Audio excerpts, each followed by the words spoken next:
দেশের বিভিন্ন জেলায় জ্বালানি তেলের সরবরাহ না থাকায় ঈদের পরদিন থেকেই ভোগান্তিতে পড়েছেন চালকরা। তেল নিতে এসে খালি হাতে ফিরছেন চালকরা। দীর্ঘ সময় অপেক্ষার পরও জ্বালানি না পেয়ে ক্ষুব্ধ তারা। প্রতিনিধিদের পাঠানো তথ্য ভিডিওতে উপমা রায়ের রিপোর্ট। I am Ox. চাঁপাইনবাবগঞ্জে জ্বালানি তেলের তীব্র সংকট দেখা দিয়েছে। তেল না থাকায় সাময়িকভাবে বন্ধ হয়ে গেছে বেশ কয়েকটি ফিলিং স্টেশন। তেল পাওয়ার আশায় এক পাম্প থেকে অন্য পাম্পে ঘুরছেন ক্রেতারা।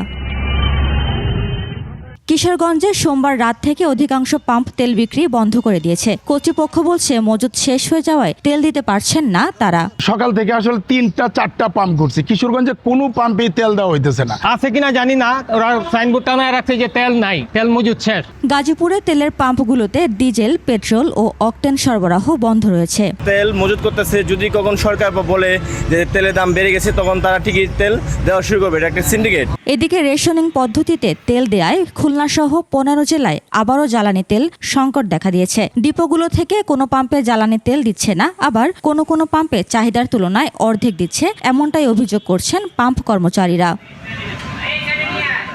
বরিশালেও তেল সরবরাহকারী প্রতিষ্ঠানগুলোর অনিয়মিত সরবরাহের কারণে জেলার ফিলিং স্টেশনের বেশিরভাগই তেলের সংকট দেখা দিয়েছে। অনেক স্টেশন সম্পূর্ণ বন্ধ রয়েছে। উপমা রায়, ডেস্ক রিপোর্ট, 21 টেলিভিশন।